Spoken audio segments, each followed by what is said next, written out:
Magandang araw po. This is Merlyson, also known as ang magsasakang reporter. Ikinararangal ko po ang pagiging magsasaka dahil kung walang magsasaka, magugutom ang aking kapwa. Ikinararangal ko rin po ang pagiging reporter dahil bahagi ako sa pagbibigay ng makabuluhan at makatotohanang impormasyon sa ating mga kababayan.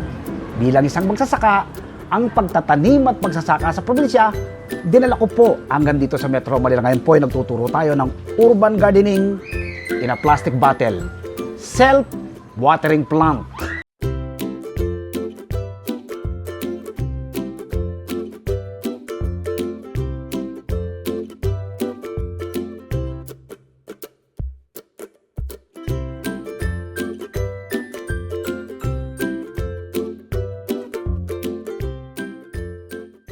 Ngayon po ay isi-share ko sa inyo ang step by step na pag-propagate, pagpaparami ng tanim na lemon sa pagitan po ng marcoting o air layering. Ito po yung ating minarkot at yung ating pong minarkot ay marami na siyang bunga. Kapag ginilipat nyo po siya ay kahit maliit pa lang, meron na kagad siyang mga bunga. Halip po kayo, samahan nyo ko.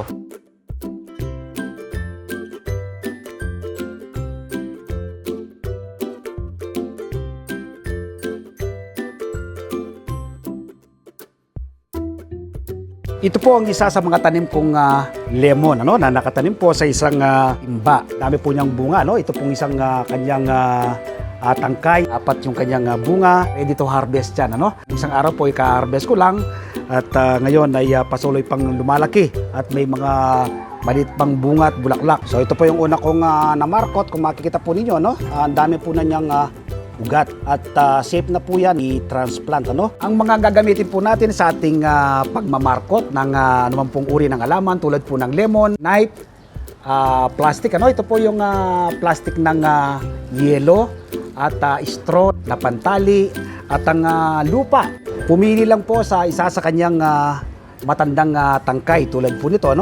Tatanggalin na po yung kanyang daon, tsaka yung tinik, para hindi po makaabala sa ating pagmamarkot. Tapos, iwain lang po yung kanyang balat. Titingnan nyo po yung kanyang mismong parang buko niya, yung kanyang nodes. Tatanggalin nyo po yung balat ng kanyang nodes. Paikot nyo lang po itong kitchen knife din sa balat. Ingatan nyo lang po na wag pa siyang tuluyang maputol.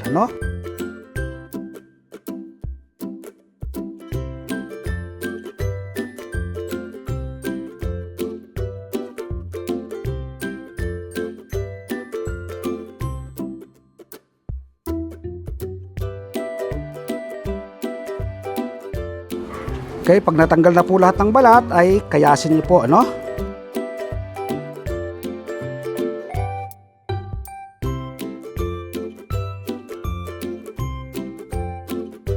Alisin lang po yung daon, malapit po dito sa ating tinanggal na balat, itong ating minamarkot.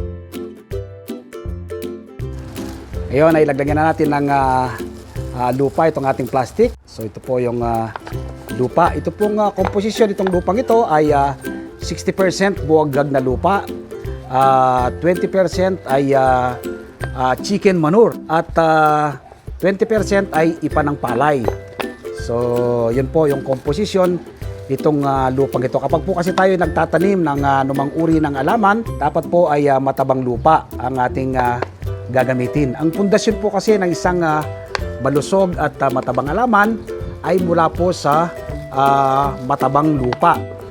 Isiksik nyo lang po ngayon ganito, Tapos ito po ay ibubuhol. So ngayon ang ating straw ngayon, ang ating itatali dito sa pinaglagyan nating plastic, itong ating lupa, ito po kasi yung pag-inigpit mo po siya kapag inilagay dito sa ating tangkay ng ating minarkot na lemon. So yan po, ang ngayon ay ilalagay na po natin dito sa kanyang tinanggalan po nating balat na tangkay, matandang tangkay ng ating lemon. Bibiyakin nyo po.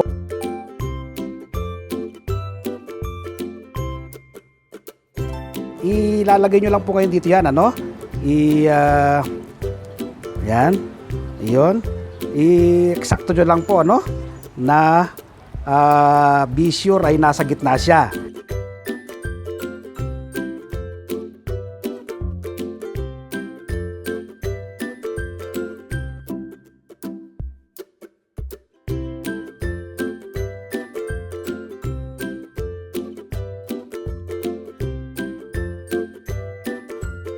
So ito po yung ating bagong markot, ano? Bibilang na po kayo ng isang buwan ay magkakaroon na po ng ugat yan, ay pwede na po siyang i-transplant. So yung pong una ko pong minarkot, ito pong nasa kabila ay itatransplant na po natin ngayon, ano? Gagamit po tayo ng kitchen knife uli at puputulin na po, no? Safe na pong i-transplant ito dahil isang buwan na at kita na rin naman yung kanyang mga ugat. So yan, daan-daan lang po siyang kunin sa kitchen knife, ano? Hatiin mula po sa ilalim ng ating pinagmarkot. Yun.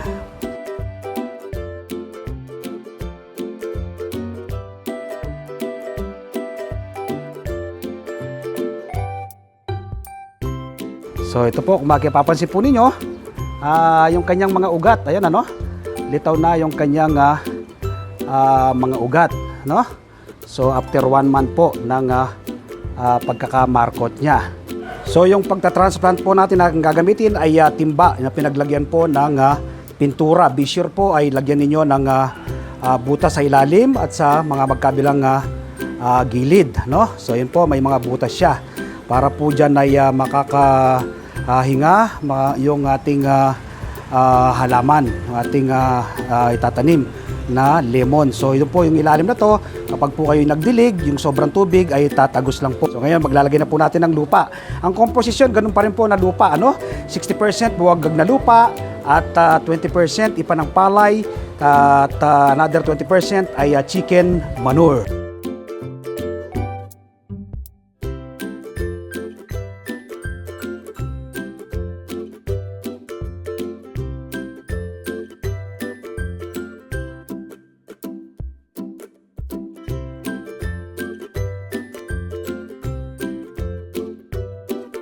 Ngayon ay tatanim ko na yung aking minarkot last month na lemon. Tatanggalin nyo po itong kanyang strong ito, no?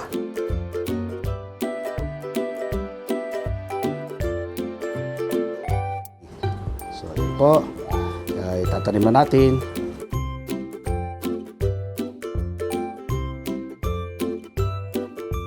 So ito pong tulos na yan ay ilagay nyo po nang sa ganon ay protection po niya, no? Dahil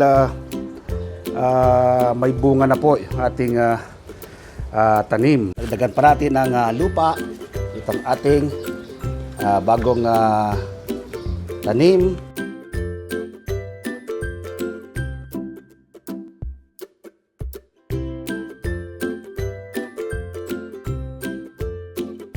So ganun lang po kasimple at kadali ang markoting o air layering ng mga tanim na lemon. Nawa po ay nakapag-share ako ng panibagong kaalaman at impormasyon ngayong araw na ito kaugnay po ng markoting at air layering ng lemon. Pwede rin po ito sa iba pang mga halaman, ano? Tulad po ng mangga, pwede po ito sa mga kalamansi, pwede po sa bayabas, pwede po sa iba pang mga fruit trees na ating mga tanim sa ating mga bakuran. Kung may natutunan po kayo sa akin ngayong araw na ito, i-share nyo po sa inyong mga kaibigan, sa inyong mga kamag-anak itong ating video tutorial na ito. Nang sa ganon ay marami po tayong maabot at matulungan na ating mga kababayan kaugnay po ng pagmamarkot ng ating mga tanim na fruit trees tulad po ng lemon. Bago po ako mag-shoutout, muli po sana akong maglalambing sa inyo na mag-subscribe din po kayo sa vlog ng aking anak na si Kayla. Ito po yung Sincerely Kai. Itinuturo po ng aking anak na si Kayla ay ang pagluluto at pagprepara ng masustansyang pagkain. Si Kayla po ay isang nutrition student, kaya isineshare po niya yung kanyang napapag-aralan sa school sa kanyang mga subscribers, sa kanyang mga taga-subaybay. So huwag niyo pong kalimutan mag-subscribe sa Sincerely Tangkay. Yung mga nakasubscribe na po sa kanya, no?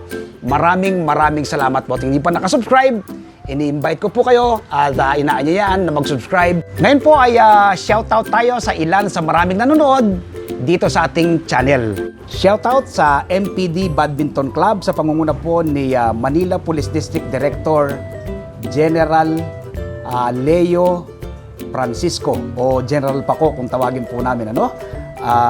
Regards sa General Paco, sir. Shoutout kay retired Police General Marcelino Pedroso na siya pong founder ng MPD Badminton Club. Shoutout kay Major Bong Sagum, Major Romel Anacete, Major Al Fadilla, Sir Raymark Donato, yung aking partner, at isa ko pang partner si Sir Joseph Lukban at si Bong Baldomar. Shoutout din kila Ma'am Choco, Ma'am May, Ma'am ID, Ma'am Sheila, Ma'am Cholay, Ma'am Oyen, Jessilyn, Maring Sony, Rhea, Ate Rose, Ate Ann, at siyempre yung aming coach sa MPD Badminton Court, si Radley De Mateo. Shoutout kay Ana Beatriz Bulalakaw Sancio. Siya po ay anak ni Attorney Gary Sancho, ano? Siya po ay kagagraduate lang sa UP. Cum laude po siya, ano? Kaya congrats kay Ana Beatriz sa Bulalakaw Sancho. Siya po ay BA Broadcast Communication at cum laude siya sa UP Diliman. Kaya ang pagbati mula sa Magsasaka Reporter ay aking ipinapaabot kay Ana Beatriz Bulalakaw Sancho. Shoutout kay Napoleon Gardening Farming TV. Shoutout kay Alex Eraso, watching from Agonoy, Bulacan. Ronald Puertes, Kelly Alison Paraiso. Shoutout kay Tyron De Leon, Shared Bikes, kay Kuyang Reynadar, ano, ng Subic, Sambales. Nagaanap po yung kumpanya ni Kuya Reynadar ng 15 truck driver at 15 painante. High salary and high incentive. Ang kumpanya po ni Kuyang Reynadar ay ang Subic Truck Boy International Incorporation. So sa mga nagnanais po na makapag-apply sa pagiging truck driver at painante, ay maaari lang pong mag-submit ng biodata sa subic.steel@gmail.com or tumawag po kayo sa kanilang cellphone number 0917-621-8492. Hanapin lang po si Mr. Lester. So, kung sino man po ang nagnanais na maging truck driver at painante, sabi ko nga po ay high salary at may mataas na incentives. So, ano po pong hinihintay nyo? Tumawag na po kayo sa kanila at mag-email. Ulitin ko po sa subic.steel@gmail.com. Sa mga nagnanais po na mapalalim at mapalawak pa ang kaalaman kaugnay ng pagtatanim ng iba't ibang uri ng halaman sa pamagitan ng organikong pamamaraan, iniimbitan ko po kayo na manood ng aking TV show at radio program. Ito po yung Masaganang Buhay.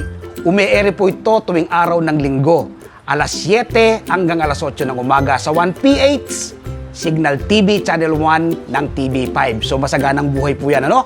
Meron din po akong column, ano, sa nangungunang pahayagan Tagalog sa ating bansa. Filipino Star ngayon. Ito po yung Magsasakang Reporter. Isinusulat ko po rito ang iba't ibang do-it-yourself tips at iba pang sikreto mula po sa pagsasaka. At siyempre po, yung hindi pa nakasubscribe dito sa ating channel na ang Magsasakang Reporter, mag-subscribe na po kayo, ano? Like and share, click the bell button nang sa ganon ay ma-inform po kayo at ma-share ko po sa inyo ang pahiram na talento ng ating Panginoon. Kapag may mga bago pong video upload at video tutorial, ay kagad po kayong ma-impormaan. Maraming salamat po. Stay safe, happy farming, and God bless.